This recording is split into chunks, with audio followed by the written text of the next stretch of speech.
everybody, welcome back to my interview with MikeyVenture. Now, this part of it is not more of an interview, but more of a podcasting-like discussion.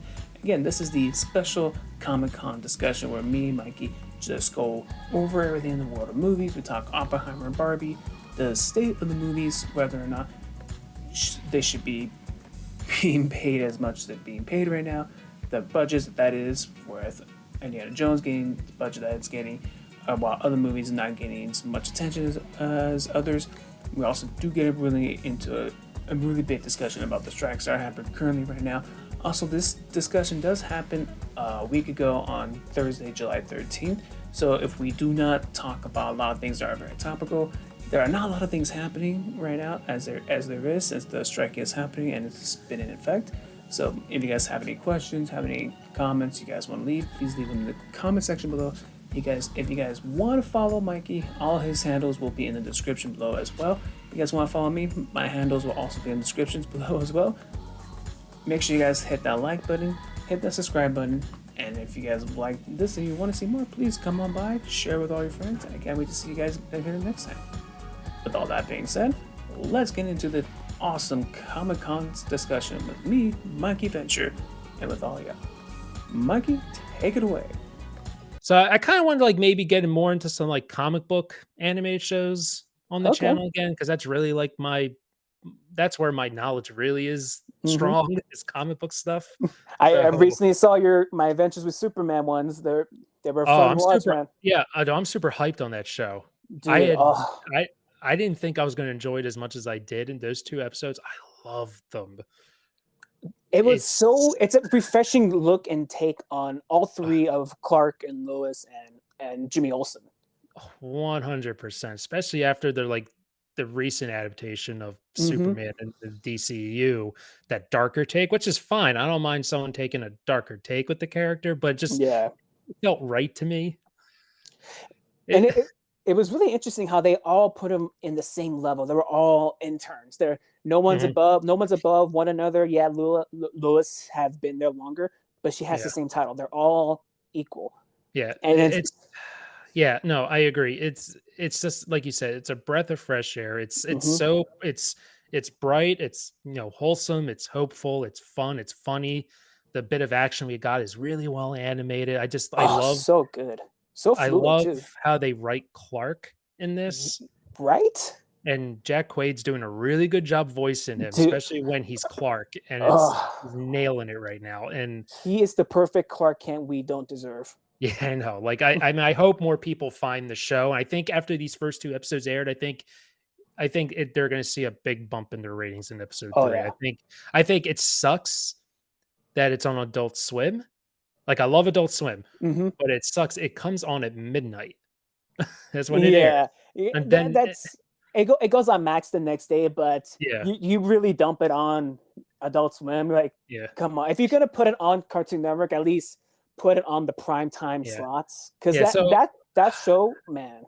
Yeah, that's what I'm thinking. Why isn't this on Cartoon Network? It makes sense. So then I had a few of my viewers educate me on what happened with this show. This show almost didn't get finished because Max and Warner Brothers Discovery was doing the whole purging of animations on their services, and Ventures with Superman was one of them, and Cartoon Network was just going to drop it, and then Adult Swim swooped in and said, okay, no, we'll do it, we'll finance it, and that's why it's on Adult Swim. But no, you're right. If this was on Cartoon Network on a Thursday night at prime time, 7 p.m., I think this is the perfect show if you have a young kid to watch with them. There's a lot for adults to enjoy, especially if you're a fan of Superman. I get a lot of people telling me there's a lot of just 90s comics inspirations with the character. Superman's the one I know enough about Superman, but I never really read individual Superman comics except for Justice League stuff. But just to see so many people just being super hyped on this show, which is awesome. I would love. They already. I think they said they're greenlit for a season 2. So yeah, they did greenlit season 2. So that's really good to see. So yeah, and then you got you know, so like I said, I want more comic book shows. I know they're coming out with a new Batman animated series on Amazon, which again was going to be on Max, but then Warner Brothers is like, boo animation. Freaking David Zaslav going off the Axis Zaslav. Yeah, right. So, you know, and that's being done by Bruce Timm, who did the Batman animated series, which is like, you know, tied for like my all-time favorite animated show. there you go. More reason for you to watch. So I'm super hyped for when that comes out, especially when he's coming out and saying this is the Batman show he wanted to make in the 90s. But man. because it was on a kids network, he couldn't do a lot of the stuff he really wanted to do. And now he says he's allowed to. That just gets me super hyped. I'm very excited. And it kind of breaks your heart a little bit that we don't have Kevin Conroy here today being a part of that show. I know. That was such a sad day. I was bummed. I don't get like super down on like a lot of like, you know, celebrity like deaths. Like obviously like for someone to die, it's very tragic. Very tragic. But I don't know the person. I don't usually like get super affected by it. But like that one just, you know, I'm always going to remember, you know, being a little kid, you know, being in, you know, 3rd, 4th grade and finishing school. And literally the first thing I would do is turn on the TV, turn on WB, and Batman Animated Series is on at 4 p.m. I always remember that. Those are my afternoons. Oh man, those were the days, right? I know. Those were. See, now I'm getting all nostalgic because I'm like, oh man, I miss this. Like, I don't know what it is. Like, I like streaming services. I get it. Like, I do love them, but there's something about just trying to catch a show at its right time. Yeah, it's that appointment viewing that we don't have a lot of anymore. Yeah, like my days were planned around shows when I was a kid, and if you missed it, you're like, well, damn. You gotta wait till 7 months when they do the reruns. Yeah, you gotta wait for reruns after that, unless you're lucky enough to have a VCR to tape from, which I always used to make sure to tell my dad to do that for certain things. I'll be at like school for something where like I had to go somewhere, whatever. And I was like, "Can you record this for me?" Now you don't have to worry about that. But no, see, a lot of people who didn't grow up in that era, y'all don't get it. No, these kids today, and it's like, oh, I missed the first minute. I'll wait till it goes. I'll wait a minute after. It's fine. I'm never gonna forget when I used to be a big Power Rangers fan growing up, dude. like the OG, like the original when it first came to when they started first making with Power Rangers. You know, we're talking Mighty Morphin, right? Yeah, Mighty Morphin, like all the Power Ranger stuff and you know the Zord and you know Monster stuff. That was all import from the Japanese version of the show. Yep. And then they just kind of filmed new stuff with like a new cast and whatnot. But so that version of the show, but I'm always going to remember the one time I got the days mixed up when season 2 was supposed to premiere, and I got the weeks mixed up and I missed it. Oh no. And I thought it was like the worst thing that could ever possibly have happened to me. Yeah. See that's the worst when you know you know it's something's about to come on, and then you go and turn on. It's like, wait, what? And your whole life, your whole day is just down the drain. It's just because it was a it was always very much a weekday afternoon show, but they were doing the premiere on a Saturday night because at the time Power Rangers was like the biggest freaking thing in the world. Yeah, at that time, like I had every damn toy that you could think of. I still have them. I think they're in my attic, but. But for me to miss that was like an absolute tragedy, dude. And then also the passing of JDF. That's another kind of a kick in the groin. It's just like, man, all of our people childhood heroes are just slowly but surely. Yeah, that's something I think about once in a while. Not to get too like grim or anything, but it's like a lot of these like actors that I grew up with watching, like they're all like getting older, and I'm just like, oh, I can't imagine, a cinematic world where they just won't be in movies anymore or in shows anymore. It's kind of a bummer, right? It's really insane.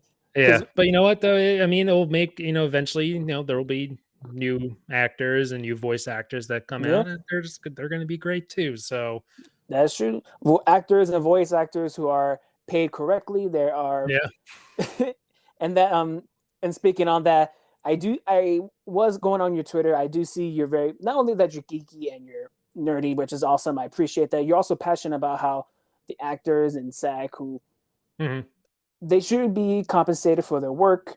Their union should be fighting for them, which I thought for a while up until the deadline wasn't really doing a good job. I thought their president, Frank Drescher, wasn't really fighting for them until I guess their proposal came public and she really was forefront of defending for them, which kudos to her finally.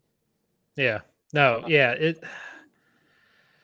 Yeah. So I'm a big like avid, like I'm very like big follower of like the inner workings of Hollywood. I'm always up to date on what's going on in that industry, like, you know, what's going on with all these movies that I'm following. Like I'm always like up there on like the behind the scenes, like whatever. So like I've been like following this for so long. And just to see just to see these studios knowing this day would come and to have the audacity and the arrogance to think that they're just going to fold is amazing to me.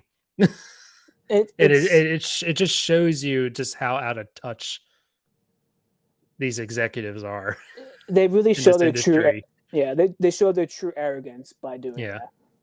And you know, and it's not about like, I mean, it's about all of them, but it's like, yeah, there are actors, there are writers who make millions and millions and millions, right? But they are such a small percentage of that union, of those unions. And that's what a lot of like people don't realize. Like they're mostly fighting for the people who have to scrape by in this industry, who aren't being fairly compensated, who aren't being don't even have like health insurance and stuff like that.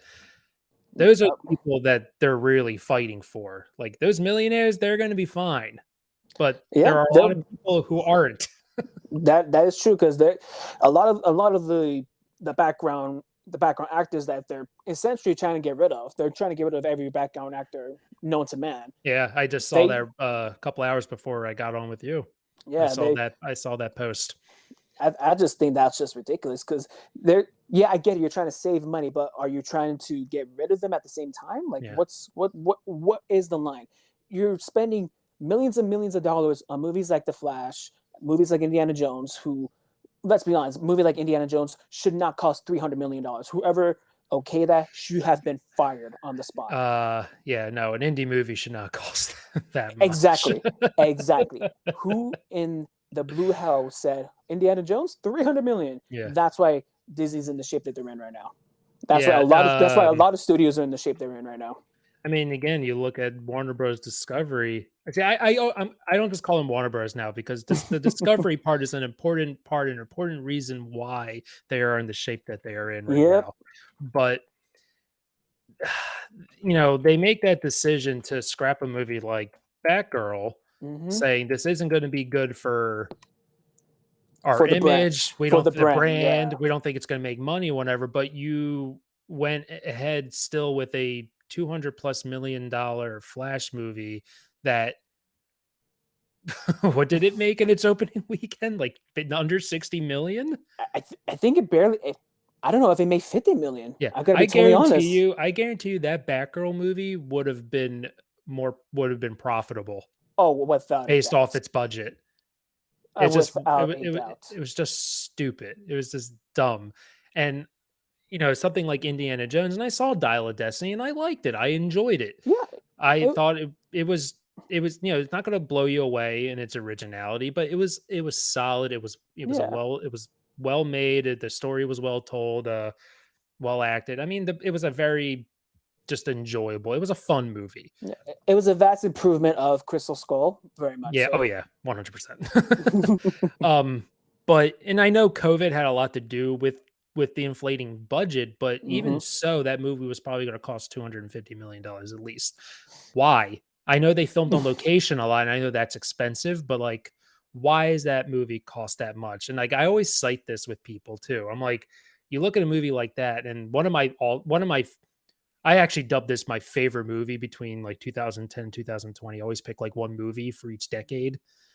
And Mad Max Fury Road is Oh my god. Ooh. blew me away. That movie didn't even cost $200 million. Right? And they fabricated and built every damn car. They went out and shot in the desert. Like they did all those things. Yeah, that's the genius of George Miller. I don't think Oh enough yeah. filmmakers don't look towards. Even the senior ones today.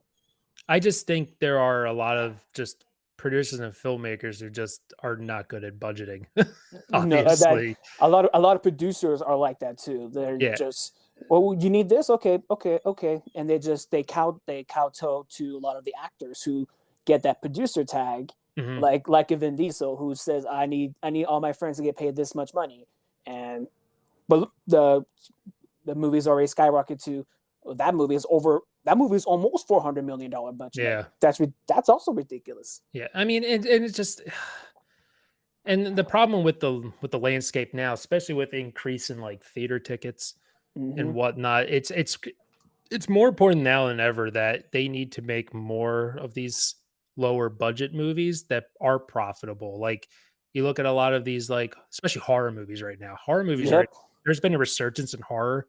That's true. In terms of like box office success, and a lot of these movies cost anywhere from like 10 to 30 million dollars, and they're making like double and triple of what they cost. Yeah, I think Insidious, the one that came out, was like about $15 million budget, and they came out with 30 opening weekends, so it made its money. Yeah, I mean, it's just, and that's just the problem right now. They're just seem like they think people just want to see these big budget movies, these comic book movies, and I love comic book movies. Don't get me wrong, but and their studios are so less inclined to give someone a budget for something original these days. And right now, it seems like mostly just like outside of a few filmmakers, it seems like right now the only original stuff you're getting is from the horror community. Yeah, no, that's true. Yeah, and I can't imagine how many movies we are potentially not getting to see because no one wants to finance anything. So, I mean, this is why this strike is so important, is to kind of relegate some of this, you know? Yeah. And it's just gotten out of hand. It really has. No, you're 100% right on that. It's just the nonsensical spending, the ridiculous. Because when a movie like Flash doesn't turn a profit and loses the amount of money that's lose, I think they said it's stand to lose around $200 million. That hurts everybody. Yeah, and that's a loss of not only money but jobs getting lost. Yeah, like that's gonna hit a lot of jobs, which is very much unfortunate. Which they were already cutting jobs because of the merger, but they're gonna cut a lot more jobs now. Yeah. And like you were talking before, that whole stuff with the background actors and the AI thing, that's a result of because they're constantly losing money because they're spending way too much on these big movies that they don't need to spend. And this is the result of it. And, you know, for anyone who doesn't know exactly what we're talking about, what Sam was bringing up with the AI stuff, they basically came out and said their solution with AI involving in filmmaking is they want to be able to copy and scan the likeness of background actors and basically will allow them to use their likeness without their consent or pay them any additional money. They only give them 1 day of pay, and they'll be able to use that likeness constantly. So background actor, you could just create seas of people. If you have to do crowd shots, you don't have to bring in anybody. You could just use this copy that they made with using AI generated, you know, CG and all that stuff. And that was something the studios brought to SAG and was like, we think this is a good idea. Which I really, to be a fly on the wall during that table discussion, who was the effing person to bring that up?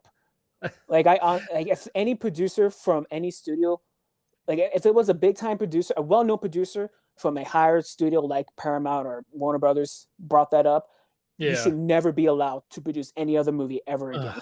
Like, just it's incredible because there are people who literally work in that industry. That's their job. They just they apply to get on sets just to be background actors. They get just to get a check. Like, and then you're telling them that's how they get their insurance too. That's how they get their health.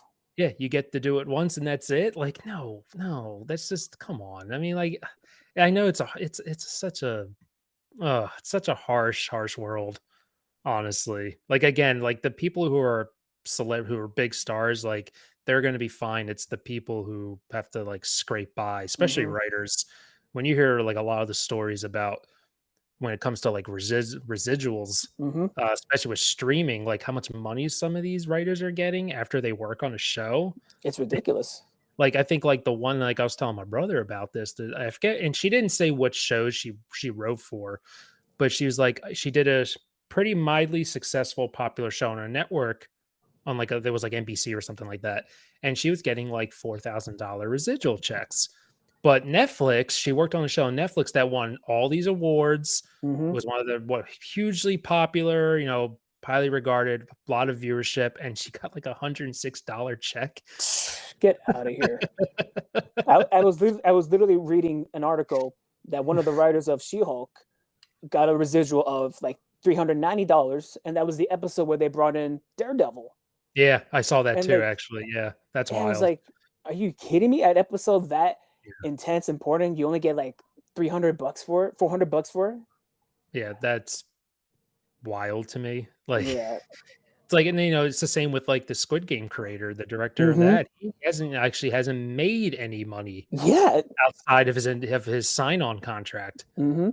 He hasn't gotten anything because that's what they're doing. It's just, and this is why this strike is so important, because the last time they renegotiated, streaming was just kind of starting out. It wasn't Yeah. like a thing yet. They didn't know what it was yet.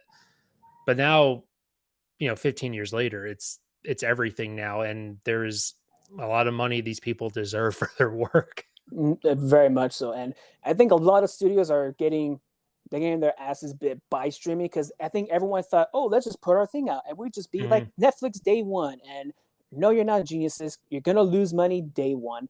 And Yeah. a lot of them have been losing money continuously. I think last thing I read, like Disney was losing like 4 billion just for keeping Disney Plus up. Yeah. Yeah. And Yeah, it's expensive running those services. hmm. I mean, you have like again Warner Bros. This is before Discovery came on. You have Warner Bros. Making that horrible Oh decision to release day and date in yeah, that theaters and on streaming. You know, talk about like just cannibalizing yourself. You're just yourself, your creators, the directors, it's insane.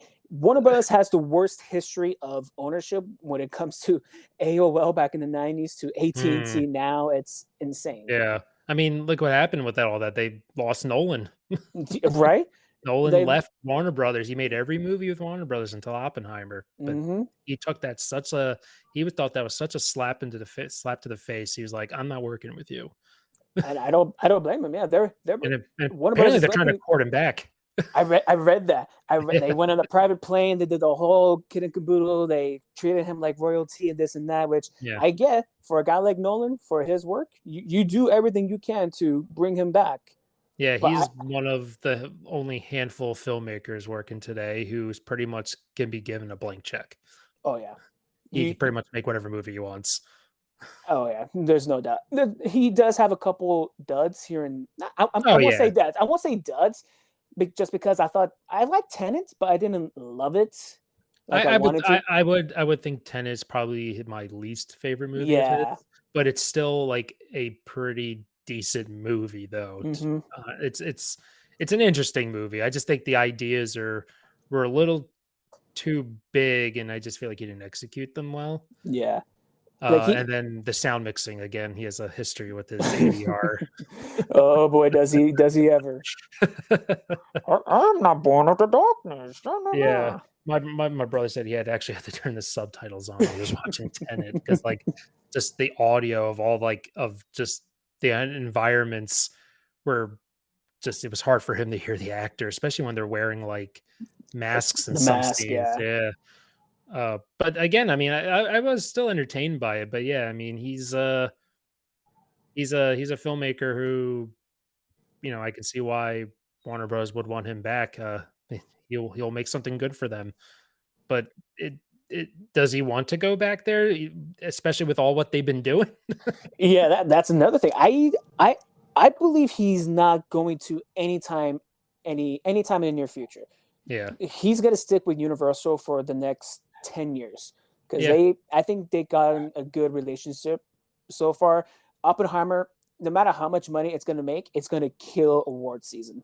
Oh, it's gonna be all over the place come Oh award yeah. season, for sure. It's very interesting that they would release a movie like this in the summer, but It is, yeah. what do I know? Right. What do we know?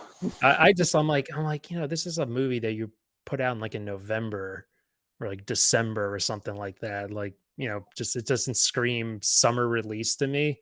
And it just seems like the idea of the summer blockbuster is kind of starting to kind of like not have the impact that it used to. It really doesn't nowadays, just because this is kind of the first year we're out of the pandemic. Because last year we didn't really have a lot of the summer blockbusters or anything like that. Right. And this year this year's been a weird anomaly when it comes to the summer movies. It just seems like again, it comes down to the streaming space too. People are just willing to just wait because the wait between theater and coming out at home is much shorter now. Like Guardians of the Galaxy 3 came out beginning of May. We're only in mid-July and it's already out on digital.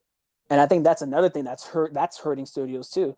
Yeah. They're shortening that window because look at Top Gun Maverick last year. They didn't put that thing out until close to Christmas. Yeah, dude, that movie just kept making money. The movies. I loved it. I thought it was fantastic. I was in love with that movie. Yeah, that's a theater movie. That's a movie you go to the theater for. But yeah, I mean, just like what just came out? Wes Anderson's new movie, Asteroid City. Oh, Asteroid City, yeah. That came out on.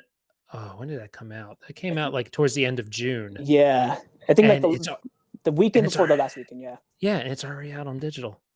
Yep. Like, why? And it's doing well. It was doing well in the theaters. Like for a movie of that size, like they said it was like his most profitable movie. So why are we hardly releasing it on digital for? Let it sit in theaters. Right? It's weird what their profit margins are looking for when it comes to what's a hit, what's not a hit. If we move it to streaming, will we make more money rather than keeping it in theaters? Like it's I mean, I'm a big fan of the theater experience. Oh yeah.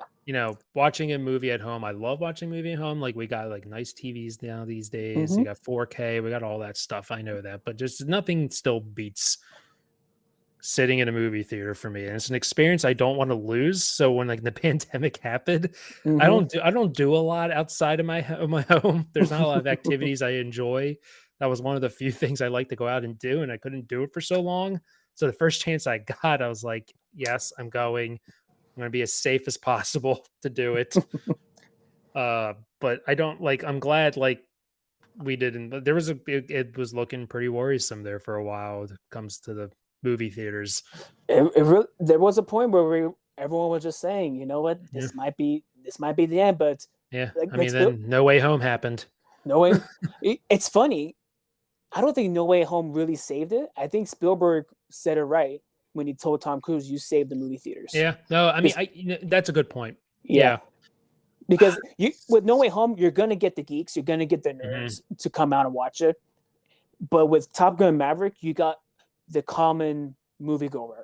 Exactly. You got everyone to come out to see it. Yeah, no, that's 100% correct. Like No Way Home, it was just a big event movie. Yep. People who really like those Marvel, who like the MCU, love Marvel stuff, they showed up, they went and watched it. But like you said, Top Gun, I feel like tapped into every demographic to get them to come back. Yep. And there's a reason why it made the money that it did. It very much so. Like I didn't think Top Gun was gonna make $1 billion, but no one did. Nobody did. No one. And a sequel to a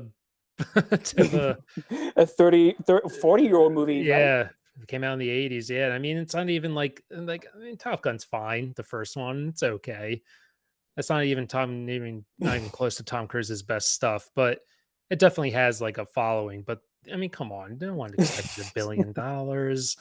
no one even expected that kind of level of that level of filmmaking that movie had. It was ridiculous. I'm still speechless trying to figure out how Tom Cruise really just has a tight grip on what I say goes, because he fought tooth and nail to make sure that movie does not go anywhere near Paramount Plus. Oh yeah, because it almost did, and he was not having it. I remember reading stories about that. Yep. Because Paramount wanted to release it both at the same time, and he said absolutely not, because he's the producer. Yeah, one of the perks, and it's funny when I say that, and I remember John Campea and Scott Matz talking about this point.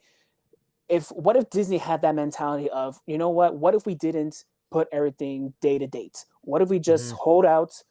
We have a great film like Turning Red. We had something great like Luca. We had something great like Raya the Last Dragon, because those are 3 really good movies. They did Pixar so dirty.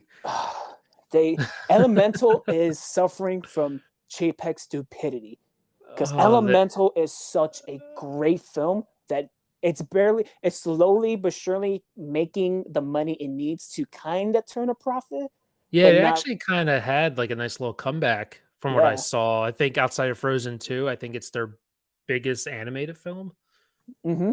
I think it passed Encanto or Encanto. I think it just passed Encanto. Yeah. Yeah. I still have to see Elemental. I heard I really do want to watch it, but it's a great movie. Yeah, but they put an expectation though in people's heads that like all these Pixar movies are on Disney Plus. You don't have to go to the theater to see them, and everyone's like, well, we know this is going to be. We're going to be able to watch this at home soon. I'm not going to take my family of 4 to the theater to go see it, which I totally understand, because again, theater tickets are grossly overpriced, but very much so.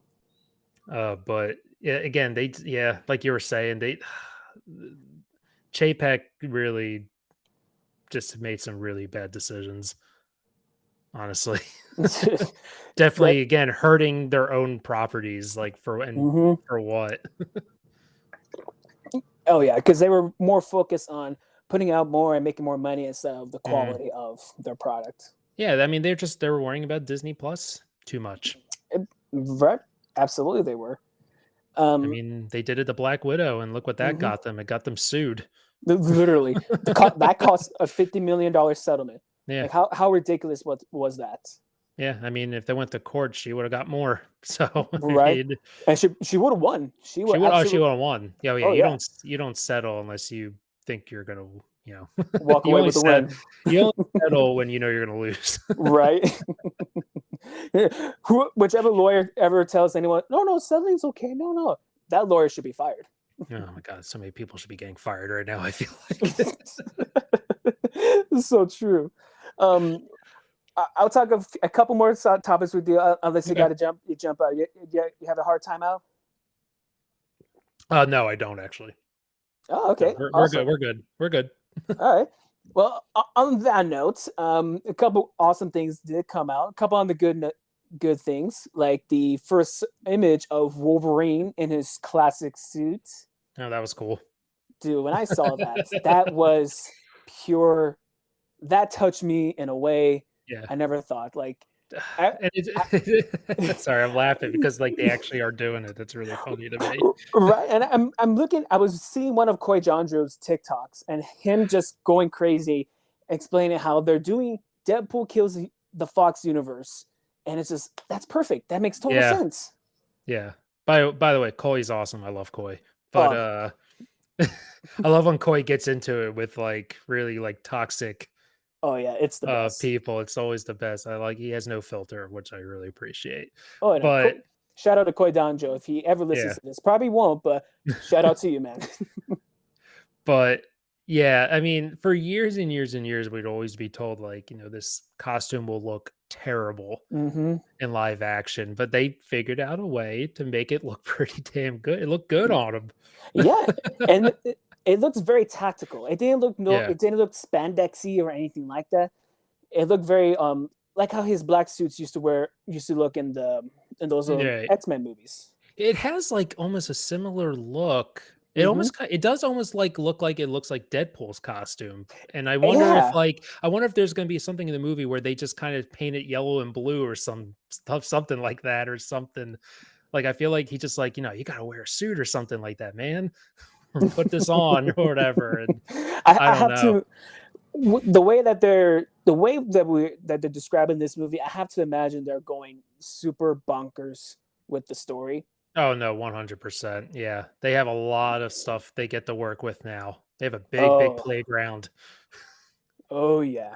And and like you said, I mean, it's basically, when it looks like it's Deadpool kills the Fox universe, and obviously there is a comic storyline called Deadpool kills the Marvel universe. And I think one of the set pictures had like a big 20th century like Fox Studios logo in the desert or something like that. Yeah. So that's just wild. Again, they're not. I'm so glad they kept the writers and getting Sean Levy to come back to direct. They're not afraid to take those, I won't say risks. They're not afraid to jab it into them. It's like, no, let's go for it. Let's go for the jugular, because why not? Yeah. Yeah, it's fun when you have a character like Deadpool who really doesn't really have any boundaries and can explore things like that. So the second this whole Fox thing happened, when Disney acquired all the Fox stuff, and then they're like, "Oh, we're making Deadpool 3," instantly everyone already gravitated to, I wonder if they're going to do something really meta with the Fox stuff and with the MCU, with Deadpool transitioning or something like that. Because like in the Marvel universe, in Deadpool kills the Marvel universe, the whole idea was like, he was self-aware and he was just tired of just existing, basically. And he thought, well, if I get rid of everything, then there's nothing for people to read, thus I will cease to exist. I will finally be free.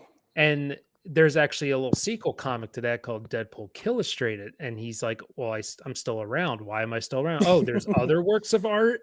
There's other books. So he goes after like the classic literary stories. Yep. Dick, Huck Finn, like Sawyer, like Sherlock Holmes is a antagonist in that comic. Because he's jumping to all these stories. Yeah. And only Deadpool can be the character that does that. No other character can pull it off like that. Yeah, it's going to be really interesting to see where that movie goes by the end, like how he is going to fit in the MCU after that point. And I wonder if they're going to tie it into the stuff with Kang at all, with the multiverse stuff and all that. And I just don't know. I'm trying to picture how Deadpool exists in the MCU still. I don't know what they're going to do. Well, that's the thing, though, because I don't know if you've been hearing or seeing, Owen Wilson has been spotted on set. Oh, so this is like maybe a TVA thing. Yeah, like there's going to be some crossover with, I don't know if it's going to be crossing over with Loki per se, but he's going to be showing up with the TVA in Deadpool. Because someone came out with a really cool theory about Deadpool and with Loki season 1, and then that in the finale, in that moment where Jonathan Majors, Kang variant, has that moment where he's like, he reaches that impasse, that crossover where he doesn't know what's going to happen. Yeah. And some people are like, I wonder if this is tied to Deadpool in any way. And I'm like, that would be kind of hilarious if Deadpool was the cause for this. That could be the backdoor way of if they're not going to move forward with Jonathan Majors and maybe trying to find a different way to make the new big bad for the multiverse. That could probably be their backdoor way. Yeah. That whole Jonathan Majors thing is a whole other thing. I don't even know. Let's not get into that. We're not getting into it. I just don't. I don't know about all that. That's just a mess too. That's a whole nother monster right there. Yeah. And I honestly think if we can get Ian McKellen and Patrick Stewart back one more time, it will be the perfect way to say goodbye to the Fox universe, because they really didn't get that peaceful goodbye that Toby and Andrew got in No Way Home. I mean, I'm fully expecting Patrick Stewart, definitely. I don't know about Ian McKellen because I don't know where he is in his life and career, if that's something he's interested in doing. But I feel like Patrick Stewart is obviously game Oh yeah, he's game to do Clearly, anything. he's always. I mean, I know they spotted Jennifer Gardner. Oh no, she's confirmed. She Yeah, is in she's the movie. confirmed. Yeah, Yeah. yeah. So her Electra's coming back. Like, who else are we going to see? This movie's going to have so many cameos. It's good. Honestly, this is going to be one of the most fun movies Oh to yeah, see. it's gonna And be it, what the and Flash should have been. yeah, and it's going to be like you have to see it opening weekend because you don't want to get Oh spoiled yeah. on anything. Mm-hmm. Because there's going to be some big stuff and they're going to blow some people away. You're going to see people who were in these Fox movies that years and years and years ago. Like imagine if they brought back all the original X-Men cast. Ooh. Like, I bet you they bring back one or two of the original Fantastic Four. oh, that would be that would be kind of cool. Like, Yeah. that'd be awesome if they can get Chris Evans in there as Johnny. Ooh. I see, that's why I didn't say one or two, because I think it's hard Yeah. to get Chris Evans back because Yeah. okay, do we pay him as Human Torch or do we pay him as Captain America? Because that's that Yeah. weird thing. It's like, oh, do they come out for the character now? That's a whole weird. That's why I kind of say which two characters, because I can see them probably getting Ian Gufford and Jessica Alba. Mm-hmm. Oh yeah, 100%. Yeah. Yeah. Like, I can just like I'm already like imagine like Deadpool 3 literally will take place right after Deadpool 2 because what he was doing with Cable's time travel device going around doing what he was doing. Like, I wonder if he's just like something happens where he's like, huh, and we just jumpstart from that. Like, that would be kind of wild to see. He's gonna be hopscotching all over the multiverse. Oh yeah, that's not someone you want doing that. Oh god. As unhinged as he is. Ooh. And I wonder if, because Marvel kind of has an okay agreement with Sony, could we see him go in that animated world? Just a quick flyby? That'd be kind of cool. That would honestly be cool. If there's one thing I would want just with Deadpool being part of the MCU, I need him to have a moment or some extended something with Spider-Man. Oh yeah. Because those are always really cool stories when Deadpool and Spider-Man get to like interact. And I just can see just Ryan Reynolds and Tom Holland just really, really having really good chemistry. Oh, those two would just be having the time of their lives together. Yeah, hell, just give me a Spider-Man Deadpool movie. I'll watch that. Right? Come on now. Can't be that hard. I mean, it might not be. We'll see. Like I said, the possibilities are endless with a character like that. Like I said, they don't have any other characters like him in their roster, really. They had She-Hulk, but they kind of, yeah. That's why I did that. They do, and with the She-Hulk, she started off very strong. First 2 episodes, I loved.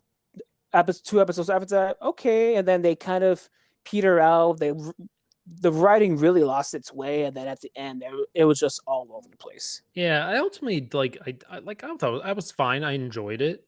Yeah. I felt they got too caught up with trying to really like be funny.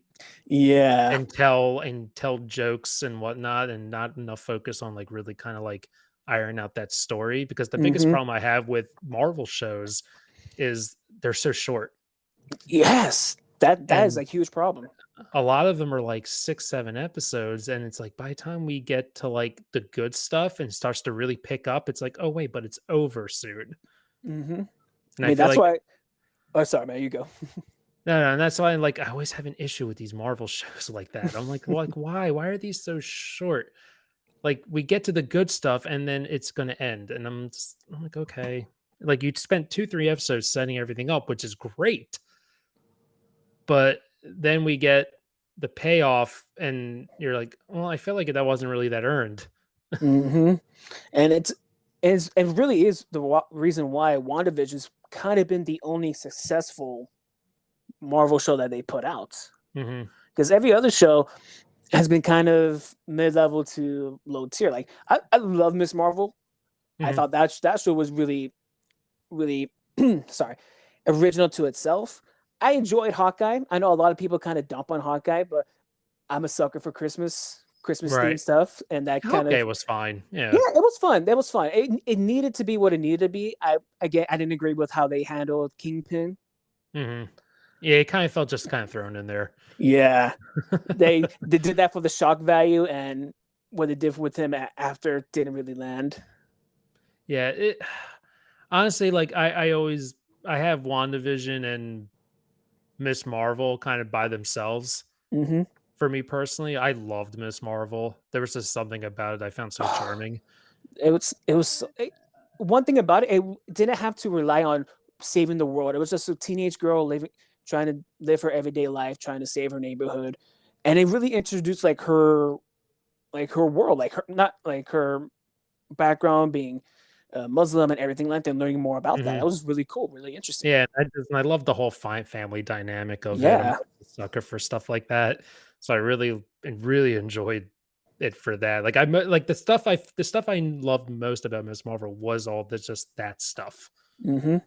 Uh and then like Loki's close for me, but I ultimately did enjoy Loki. I really liked it. It's definitely one of their better shows, but it Yeah. just didn't reach that level for me as those two.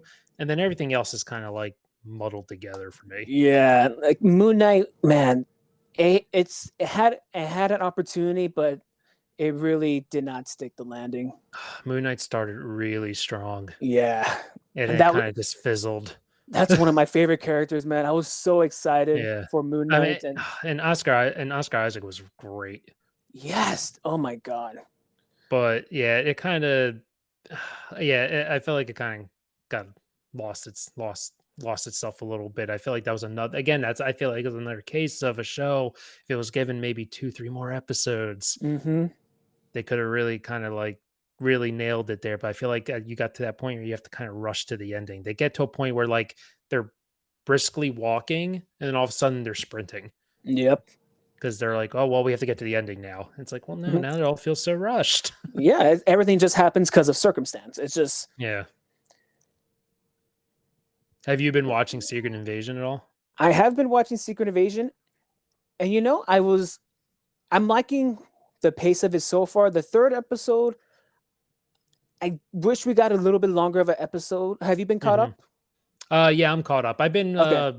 I've been doing that for like as a Patreon exclusive. Okay.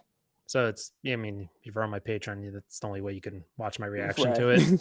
So it's the whole full length thing. It's not edited or anything. Right. Uh but I'm So caught up and I've been mostly enjoying it actually. This is I like how it somewhat feels I like how kind of grounded it feels where it's like really like yeah. a lot of the conflict is in Hmm. conversations and characters just talking. And I don't know why I'm enjoying it. I think it's because like all the actors are just so damn good.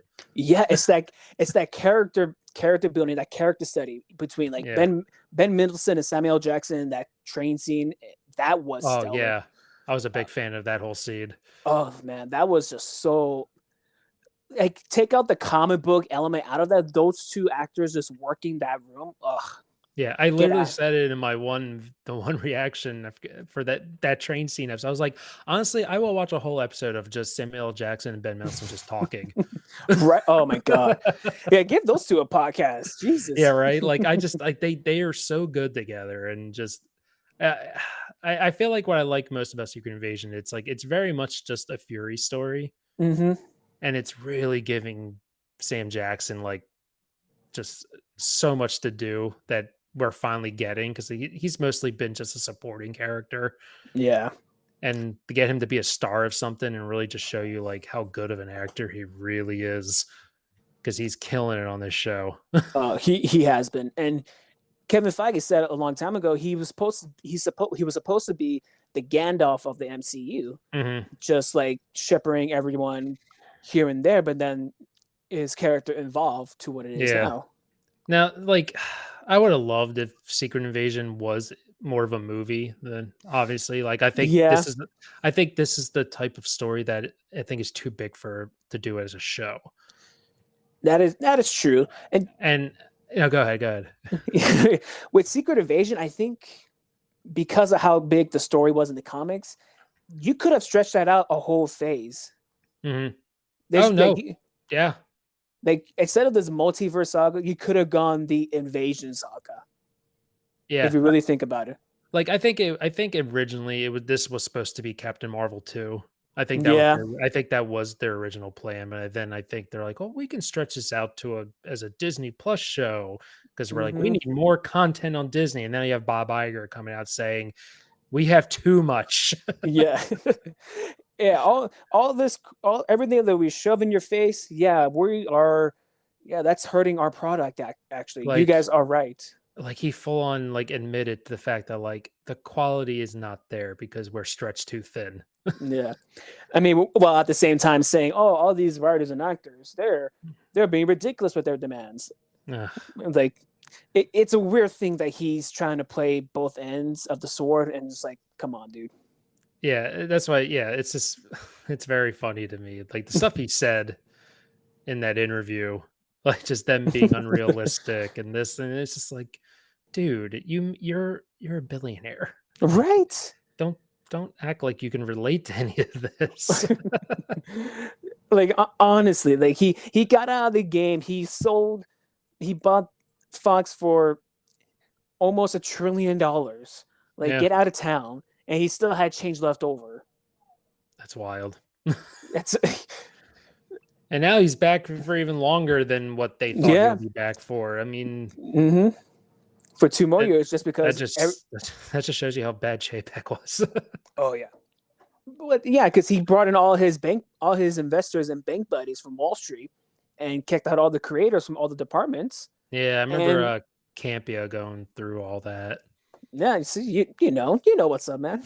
Yeah, like just basically just got rid of all Iger's people and what the people who were making things really fire on all cylinders for them, and just kind of it became all about profits. And then, I mean, shouldn't have been in that position to begin with, and Iger has a lot to blame for that. He's the one who appointed him. So, and they were seeing no return whatsoever. No, yeah, they're all in trouble. Oh yeah, I mean that's why they kicked his ass out during that Elton John concert. Oh, that's right. Yeah. I forgot about that. Right. Which that's a wild story in and of itself. Yeah. I don't know. It's just it's hard for me to sympathize with. But billionaires here. And it's like, do you really want me to feel sorry for you? Really? Yeah. Like even during all this strike, like you're still gonna be fine. Like, but I don't know. It's just I hope they get what they deserve, writers, actors. Like again, not saying they're the people who are big stars and who make tons and tons of money. It's not like I'm exactly like rooting for them. I'm rooting for all the the background, the low on the totem pole. Yeah, background actors, voice actors. Like and it's it's like voice acting. Voice acting is very much acting, and they don't get paid nearly what they should either. Which it's a shame in and of itself as well. I mean, especially us, watching animation, on our channels and whatnot. Like just the performances sometimes just blows you away. Yep, because that takes a lot of emotion too. Yeah, what someone can do with just their voice to carry out those emotions and to really make you feel something like that. That's talent. That's so much skill. Not everyone can do that. No, absolutely. It really takes a special talent. Yeah, because I mean, I know sometimes a lot of these bigger animated movies, they'll just get whatever celebrity and they just pretty much just do their voice. Like they're not really voice acting. But they're just reading the script. Okay, where's my 10 million? Thank you. Yeah, like I get the uproar about Chris Pratt being cast as Mario. Yeah, because you're like, this is really a role you could really just got a real seasoned voice actor to do. But they're obviously worried about name recognition. But that's like with me, like that's never really mattered to me. Getting big celebrities for animated movies, that doesn't sell me on an animated movie. Exactly. Usually, even with the Sonic movie, they got Ben Schwartz, which I'm not saying he's not a big time name actor, right? Because he's a big name for sure, but like compare him on the level of Chris Pratt, obviously two different two different levels. But I thought he did a great work on the voice of Sonic. But maybe they could have gotten Julia White for Sonic. I still have to watch those two movies. I still haven't seen those. You'll have a fun time. They ain't bad. I'm not. Yeah, I know. I've heard nothing but really like fun things about them, especially I mean, the first one was getting so much backlash, rightfully so. The design was terrible. Oh my god! But I'll give them all credit. They listened and they went and fixed it, and it ended up being a pretty enjoyable movie, from what I understand. So I'm actually going to be recording a reaction for the Mario Brothers movie tomorrow. Okay. So, because I didn't get a chance to go to the theater to see it. So I was like, well, it's on digital. I might as well just do it for the channel then, because I'm too impatient to wait to do content for my channel. Right. I like going to the movies. So. Me too. Me too, man. I love the movie theaters. I like people asking me like, oh, are you going to react to Spider-Verse and all that? I'm like, no, I'm seeing that like day one. Right. I'm in the theater. I'm with the theater with all the other nerds going cheering, hooting and hollering, man. Come on. Yeah. And that movie was brilliant. So. Oh, dude. We could be here another 2 hours talking about that movie. I know. I cannot wait to watch it again. I'm going to be like pausing so much to catch as much as I can in the backgrounds. Man, did you have any audio issues hearing that? No, I remember reading something about people having issues hearing dialogue. Yeah. And whatnot. No, my theater was fine, because I read about that before I went and saw it, because I didn't get to see it day one. I saw it like 3 days after it came out. But okay. But so I read about that, so I was like, oh, come on. Hope that's like, apparently they did fix it though. They sent like a patch update to the movies, the theaters that were affected. Yeah, I think like the weekend after that first weekend, they sent a new one out. Yeah. So, but no, mine sounded good. I heard everything. Again, I was just blown away by that movie. I was like, I don't know how you top the first one, and they did. So yeah, it makes you hype for the third one if we can get that third one in March. Yeah, I know. Yeah, I know they were pretty optimistic about that. I don't think that's happening. Yeah, and I don't see them pushing it back too far. Like later in 2024 sounds more realistic. Like maybe summer 2024. Yeah, I mean, I think there's going to be a delay, but like you said, I don't think it's going to be like a year or anything like that. I'll be surprised. Yeah, no, not like that fake thing that came out like a week or two ago saying, "Oh, 2026." Is like, what? Man, that ain't 2026. Yeah, no. Come on now. They were originally good releasing 2 months apart. That was the original plan. Was it really 2 months apart? It was 2 months apart. They were supposed to be, it was supposed to be Across and then Beyond, and they had a plan to kind of like do it was like a 2 month separate release window, and then they were like, okay, no, never mind, this is way too ambitious, we're not gonna be able to do this. That was like when they initially announced Across the Spider-Verse, that was the plan, and then it was like a month later they backtracked on it. They're like, never mind. I mean, again, this is Sony who decided to make a Morbius movie, so I probably shouldn't be too surprised. Yeah, they have I don't know. And then they got this Craven movie coming out, which if you didn't call it Craven, I'm like, okay, that looks kind of cool. I didn't even see the trailer, to be totally honest. It doesn't feel like Craven to me though. And that's the thing, like, it's cool that they want to do movies on these characters, but it's weird to have a movie about a Spider-Man character without Spider-Man in it. That's the problem. Yeah, that's the issue. Like Venom can stand alone. He can, but someone like Morbius and Craven, like, you need Spider-Man. Yeah, you really do, because those characters rely on him. Right, they're not strong enough to carry their own IP. Like, they just aren't. They're supporting characters. They're villains. So they really are. Like, at least with Venom, like, there's more to do with him. Like, they've used him as a hero and an anti-hero. He has his own villains. So yeah, I don't know. Just I have no hope for Craven. Like, it might be a good movie, but I just feel like no one's going to care. Yeah, at most that movie is probably going to be, I could see it making 40 million opening weekend. I mean, And that's very much yeah. so. I mean, it's going to be an R rating too, which is interesting because Huh. the trailer they came out with, they came out with an R rated trailer. There's a lot of blood. Okay, now I gotta check this trailer out because like I didn't when it first came out. I was like, yeah, okay, do I really need to see this one? And then maybe again, just like, should I do it for my channel? But it was already past like days, so I didn't even like Yeah, attempt it. And then I saw that poster they put out for him, and I was like, okay, I see what you guys are trying to do. yeah. No, I didn't know it was going to be an R rated movie, so then when I was watching the trailer, I was like, huh, okay, you have somewhat my attention now. Like, that looked kinda cool. Alright. I'm like, if this was something totally different, I'll be like, "Hell yeah," but you're slapping the, you know, Spider-Man universe label on it, and I'm like, "Ah, but there's no Spider-Man for him to fight." Exactly. Like if they would have literally adapted Craven's Last Hunt in this, Oh, yeah. like I love that story. that's one of my favorite stories, honestly. Yeah. I would love to see that done on film. Oh God. I'm kinda hoping maybe they somewhat adapt that for the video game in a way, but I th- we'll see.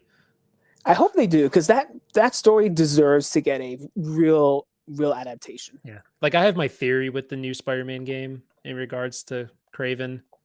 Okay. So, like, I don't really have any evidence. I just think they're gonna go a certain direction with it, which will be different. And they Yeah. have confirmed that they are changing the origins of things in that new game. So, Okay. in regards to the symbiote and Venom and all that, so it kind of gives Yeah. it gives me more credibility with what I think might happen in that game. Yeah, because they said that it's not Eddie Brock as Venom in this Yeah. Spider-Man So 2. so I had my theory before that, and then when they said that, I was like, "Oh, I'm pretty sure what they're gonna do, but we'll see." I I'll give you my quick thought on that. I'm pretty sure it's gonna be Flash Thompson. Really? Yeah. Okay. I'm I don't know how they get there, but they're gonna reveal Flash as Venom. And I know he's been Agent Venom, but they're gonna reveal him as just regular old school Venom. Okay. Yeah. Yeah, I mean, that's definitely a possibility for sure. Like I said, we don't know, but Yeah. yeah, I could definitely see that. See, I'm going under the assumption that Craven becomes Venom. So, Oh, you know what? Okay. You just make me sound like a complete idiot, and I'm glad you did because that sounds like genius. I love that idea. I just think it That makes makes a lot of sense, sense. Yeah. honestly, because he's there for a reason to Mhm. hunt, and it will kind of it feeds to the whole thing with the symbiote, being alive and learning, and it gets to that point where like it gets angry at Peter, or wants Peter back, and then that whole thing is that whole Mhm. symbiotic relationship. And with Eddie Brock, it kind of latched onto that anger because it also felt anger. So I'm gonna go latch onto the guy who hates Peter Parker. That's true. So I don't know. It kind of just makes I don't know. Like I don't know how they will do it, but I just feel like they're just gonna tie Venom to Craven in some form and kind of do like a version of Craven's Last Hunt in a way, minus him becoming Spider-Man and masking himself as Spider-Man. Right. But I don't know. I think that would be kind of cool if kind of Craven becomes Venom. That'd be kind of neat. I now that you said it and explained it, I can definitely see that more happening. I that Yeah, can there's definitely definitely. potential for it. Yeah. Oh yeah. Yeah, especially with them saying like it's not Eddie Brock, and then you're thinking like, because it's either that or it could be Harry Osborn. Oh, they could. Well, that's the thing. They didn't really. I can't. It's been a while since I played the game. They didn't Yeah, really introduce Harry in the first game. no, they They didn't, didn't. but Yeah. I think he's in this one Okay. because there's a line in that the extended gameplay footage they showed Hmm. about Peter says something to Miles about I need this, I need Connors alive to save Harry. Ooh. Okay. So something's Because going on with Harry Osborn because in the Ultimate Spider-Man, the symbiote was a suit being developed to like kind of cure cancer, help like kind of cure cancer. yeah. It was a kind of like a cancer research thing. So, because we don't know if this thing is alien in the game or not. They didn't really go over that yet. Yeah, they're keeping a lot of things hush hush until it comes out. Yeah. So some people are like, oh, could they be kind of loosely adapting Ultimate Spider-Man? Like, is this more of a kind of a not so much an alien thing, but a kind of like a scientific thing, maybe? Because they have that line about Harry. So that's why a lot of people feel like maybe Harry gets involved in some form. I can definitely see that happening. Man, you're a genius when it comes to these kind of theories. I think about these things too much. I'm at work and I kind of just get caught in my own head, and this is what I do. Hey, you're at your job, you're doing your thing. Next thing you know, is Harry Osborn Venom? Oh, that's all. That's like literally like if something new trailer comes out for something or like whatever, and I'm just like, because I go to work fairly early. I'm in my job at like 5 a.m. Yeah, So same here. I'm not dealing with people yet. So like I'm usually it's me, myself, and I type of situation for a bit. Right. So I just sit here and speculate and theorize and come up with different ideas and where I think things might go. Hey, I don't blame you, man. So when they showed that Spider-Man trailer or whatever, like literally it was all I was like thinking about at work the next day. I'm like, what if it's this? What if it's this? I'm like, is anyone else talking about this? I'm going on Twitter on my break. It's a good thing to keep your mind on. Yeah, no, instead of me thinking about work, which I don't want to. So see, there you go. There you go. Go to my happy place. Go to your happy place. Go to your happy place. Exactly. We'll talk about one more topic, then we'll wrap it up. We've Okay. been here for a while now. I don't want to keep you here too long. I know it's probably late on your side of the country right now, man. Yeah, I mean it's like 11 o'clock, but it's whatever. I'm on vacation right now, so you're on vacation. What are you talking to me for? You're trying. All right. It lined up though. It was good that this fell during my vacation. Very much so. Very much so. More free time to do it. That is true. I ain't complaining. I ain't looking no gift horse in the mouth. I'm very much appreciative. Yeah. We'll talk about one last thing we'll talk about will be in the DC universe. James Gunn is on a casting spree right now. He's casting 4 new characters in the new Superman Legacy movie. We won't talk about much on Superman and Lois. We pretty much know David Cornsweet and Rachel Brosnahan. A lot of people are pretty much positive and okay with those decisions. Mm-hmm. But mostly, I want to talk with you about Isabella Merced as Hawkgirl, Eddie Gathi, I believe that's how I pronounce his name, as Mr. Terrific, and Nathan Fillion as Guy Gardner, the Green Lantern. Yeah, and also I'm loving everything I'm hearing though. Yeah, and also Anthony Carrigan as Metamorpho. Yeah, I love him. Okay, which when I saw him in Barry, I was instantly in love with NoHo Hank. Oh, everyone loves Hank, yeah. Like every episode when he comes up, like, "Hi Barry, how are you?" Yeah, "Hi Barry." Me and my girlfriend binged the hell out of that show. Oh, dude, and we just absolutely loved Hank. I did that same thing. I have my quarrels with how the show ended, but seeing NoHo Hank was stellar every time. And he was really good. Like I'm not a big Gotham fan, but he played Victor Zsasz in Gotham, and he was really good in that. Actually, that's what I heard. Like I didn't see much of Gotham, like every other clips here and there, but I heard like he really did a good Victor Zsasz. Oh yeah, he brought it. He was really good. Mm-hmm. Yeah, and he also was a villain on The Flash way back when on the show. He was. You're right. Yeah, I remember this now. You're right. Yeah, I want to say Mist was the character he was in season 2. It was definitely an early season. I stopped watching it after 4th season, but it started losing me. Oh yeah, I stayed on way too long. I'll admit, I stayed on way too long. I stayed on to the very end, which I probably shouldn't. That show got so bad. Yeah, it gets to a point where I'm like, it doesn't need to be this long. Yeah, like if they would have ended season 5, that would have been a good bow tie. Yeah, but I was all in on the first 3 seasons, though. Oh yeah, definitely. I was very much enjoying it. But yeah, getting him as Metamorpho, I think that's perfect casting. Yeah, I like I love all the casting so far. I'm not too familiar with oh my god, I'm already spacing on her name. You just said it.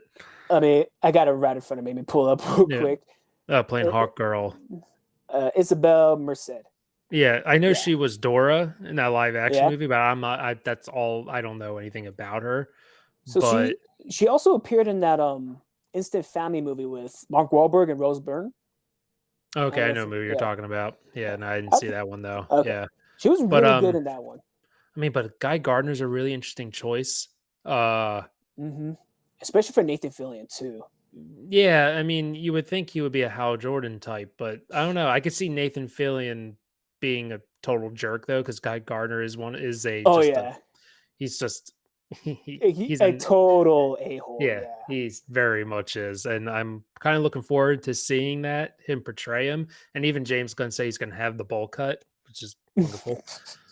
Oh god.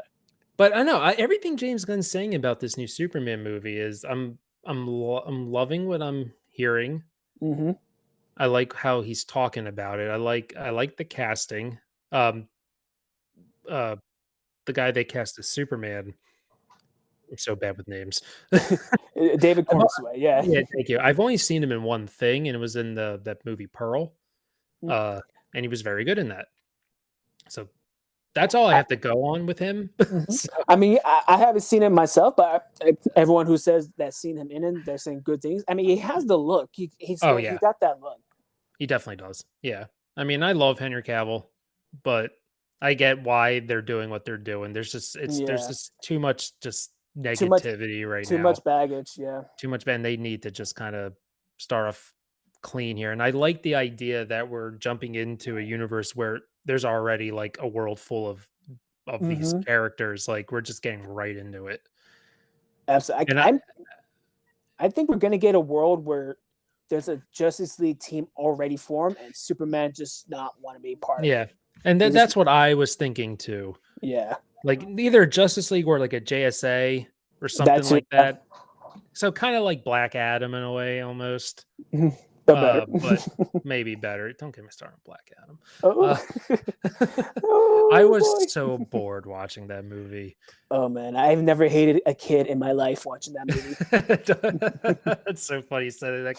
That kid pissed me off. They never have to use ADR so much in that movie. That's how I watched. I don't know. This Black Adam just did nothing for me. I just didn't have fun watching it, unfortunately. And I wanted to really like it, but yeah, it was but with everything they're saying about this, like I don't know, just even on the announcement of what the stuff they want to do, I like that they're mixing a lot of like more like lesser known obscure stuff with the main hitters. Like, I love that they're doing Batman Brave and the Bold. I love that they were going to get the Bat Family finally. I love the idea of like we're getting that Damian Wayne storyline. That's really cool. Oh yeah, like I think Damian Wayne doesn't get enough respect as a character. He's getting a lot more now, but him in the live action presence, I think it's gonna be really interesting to see. Yeah, it's gonna be really cool, and I like Andy Muschietti, the guy who directed Flash. Like I like him. I thought I liked the It movies. I think Batman might be a really good fit for him. Especially he's going to be working under better circumstances. Much better, yes. Because he was like the fourth director that was like, oh my god, yeah, he was attached to that. Like he came in basically just like they basically were like, just make this movie. Yeah, here's what we have. See what you can do with it. Yeah, just try to work. Just do your best here. Like we'll do you a solid later. It's really that. Here's one for you. Here's one for me. Yeah, I don't know, and I like the idea of like Superman, like the way Gunn's talking about it. Like we're going, we're not gonna go like campy with it, but like we're gonna bring back that hopefulness and that wholesomeness that this character usually is. And again, I don't mind them swinging for the fences and going for that darker take. That I like the ideas presented in Man of Steel, in how Superman like is perceived and fits in this world, but my issue was like they just didn't get away from it. Yeah, they kept rolling with it. It's like, well, no, I thought he learned and got over this after Man of Steel, but he's still going through it. Batman Yeah, v Superman. yeah. There was no growth with the character. He was still Yeah, so stagnated into the who am I? He was still right. trying to find himself. Like, I just wanted to see Henry Cavill just be the Boy Scout character. Like, I felt like Yeah. he would have just done such a good job with it. And so Like, that's why I'm excited for this. I think James Gunn, like so many people act like he just does one type of thing, and that's not true at all. He's pretty versatile as a mhm. filmmaker. Like watch any of his movies. He has so much range. Oh yeah. Like people are just thinking like he's gonna make like a Guardians of the Galaxy movie with the new Superman. It's like, no, he's going to adapt to the material. Hmm. And that's the thing. Like, I think his writing has really improved since then as well. Oh my god, Guardians of the Galaxy 3, I absolutely loved. And, oh my god, I think he learned so much from Peacemaker Yeah. going into Guardians, and I can't remember how many times I cried watching Guardians. Yeah, no, it's easily one of the most emotional comic movies I ever watched. Like Yeah. if you're gonna get me to care about CG characters like that, like anime, like just between the writing and the voice acting and just like it all just came together so well. They made all those like characters so believable. But like you said, this him to and it was built from those previous two movies too. Like it just all Yeah. culminated, and that movie was so good. Like it was really refreshing to see with all the usual like what we've been getting with the MCU lately, Hmm. to see like a director just get to make their movie Yeah. without any of like universe like setting up the universe or No interference. No. yeah, it just yeah, I mean, you could tell this was a guy who knew this was his last foray working with Marvel, and Yeah. he pretty much got to make what he wanted. And they kind of owed him from all the kind of BS that Yeah, they fired him for. oh yeah, definitely. So I have high hopes for Superman. I think he's gonna nail it. I really Oh, do. oh yeah. I think there's no doubt he's going to nail it. And with all the criticism that he's getting, it's like, oh, it's too many characters. It's all the Superman movie. Well, like you said, it's Superman telling the story of Superman in a world of heroes. Of course, Yeah. he's gonna have all those characters pop up and show up. Like that just makes sense. Yeah, I don't know. The idea of like people saying this movie's overstuffed already. It's like, do you watch movies? Do you realize how many characters are in Right? every movie? Like, hey, Yeah. let's look next week, for example. Look at Oppenheimer. Look at we have Matt Damon, Robert Downey Jr., Florence Pugh, Cillian Murphy, Emily Lee Blunt. I'm sorry, is that too much already? Yeah. And again, you don't know this. We don't know the story yet. We don't know the movie. We haven't Exactly. seen the movie. For all you know, these actors are literally in it for like 20 minutes If or that, if that, maybe, yeah. yeah, like he said it from he's already and he had to say it again, but he said, remember, he's like, this is a Clark and Lois movie. Yes. Like they are the two protagonists. It's very much going to be a movie about them. So I don't know, like, and again, but again, they accuse. I always see people interacting and try to like you kind of try to create this false narrative in regards to him saying he's just lies and this and that. It's like why does he have a reason to lie? it's it's really people just looking for an excuse just to hate him, just because Yeah. he's James Gunn. It's just come on. And like they try to create this narrative that like Hmm. he hates Zack Snyder and he's just doing this to spite him. It's like they're buds. He wrote Dawn of the Dead remake for Zack. Exactly. If anything, Zack Snyder is probably his biggest Yeah. cheerleader. And I'm pretty sure that Zack Snyder has moved on, folks. He has a good relationship with Netflix right now, and Yeah. he's gotten over it. He's gonna make his Star Wars movie finally with Rebel Moon. Yeah, like he's gotten over it. Except, but you all, a lot of you won't get over it. Yeah, it's that weird fan mentality of no, no, no, we're right. We need this. We can't have that. It's just Yeah, we can't accept what it is sometimes. right. I don't know. The worst thing they could have done was actually The Snyder Cut. the Snyder Cut. That was the Yeah. as much as I was wanting to see that, but hindsight's 2020. It really was a mistake releasing that. It really did more harm than good. Because instead of a lot of those fans going, thank you for doing this. You didn't have to, but thank you for actually funding this and making this. Then they just like, no, we want more. Now, Yes. let him make Justice League 2. We want more of this. It's like, well, no, that was never the plan. We just said we will finish this. We never, and they got so just very antagonistic, a lot of that fan base, which is a shame. They really did. And it's really not that's not the fan base, I would say. Oh no, definitely. Well, no, they're very, very vocal minority. Mm-hmm. That's just a bunch of trolls and people who have nothing better to do in their lives. They're very loud though. That's big. Yep, that's very much unfortunate. They're screaming louder than others. True. Because us fans, we're calm, we're cool, we're collective. Yeah. Those other ones that they just like to scream, and unfortunately they people hear screams louder than anything else. Yeah, I like to think I'm pretty reasonable. So I'm very much a wait and see. Like, I can't full on judge something unless I watch it. So like I sat through and I watched all the Twilight movies. I'm not gonna sit there and bash them because I didn't see them. For all I know, I was gonna enjoy them. So kudos to you, man. Yeah, I like to give myself like credibility, So I'm just like, no, I can't judge this. Let me watch it first. And I did. And I'm telling you that those movies go somewhere. Those movies go places I didn't expect. I'm not saying it's good, but I'll kind of give them credit. They went some places. It touched you in a way you didn't expect. Yeah, I don't know. I found some entertainment in them. I don't know. It's one of those it's one of those movies. It's one of those series where you really like to just watch because how absurd it is. You can only imagine reading those books. Oh yeah, no, I'm not gonna read the books. Save yourself some time. I have trouble reading books. My mind just doesn't stay focused. I don't blame you, man. I don't blame you. The only kind of books I used to love reading, but I can't do it now these days. It's hard for me.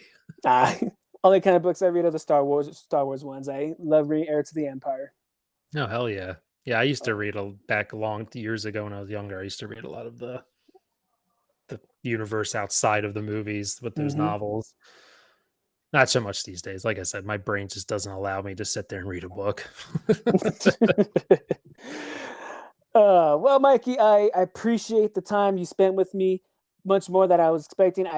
But I ain't complaining. I appreciate it. It was a fun conversation learning about you, how you started off, and just geeking out with you about everything in the world of movies, talking about what's important and just everything in between. If anyone wants to find you and follow you on your social media, on your YouTube, where can people do that? All right. So again, I appreciate the time. Thank you for inviting me. This was a lot of fun. I just love chit-chatting and talking about whatever. I can talk for hours, clearly. Oh yeah. We could have gone another 6 hours probably, but that's not reasonable. Hey, the streamer in you still exists. Oh no, yeah. I'm very seasoned. But no, you can pretty much find me on anything you could think of: YouTube, Twitch, Twitter, Instagram, whatever. Everything's MikeyVenture, all the same name everywhere you can go. So and you guys can follow me on Twitter and TikTok at SamMac55, Instagram at SamMacias5, Facebook at SamMacias55, and make sure to follow me on my YouTube at Sam Macias. Make sure you like this video, comment on the comments below. What did you guys think on our conversation? Do you guys agree? Did you disagree? If you disagree, leave it low. Keep it civil. Let's have some civil debates. Nothing too crazy. And make sure you click on that disagreements. Exactly. It's okay to have disagreements, but if it's civil, debates are fine. The world is built on debates. It's perfectly normal. And also, please subscribe more on this channel to see more videos like this. If you're interested, I do reactions, reviews, and more interviews as well. And until next time, bye. See ya.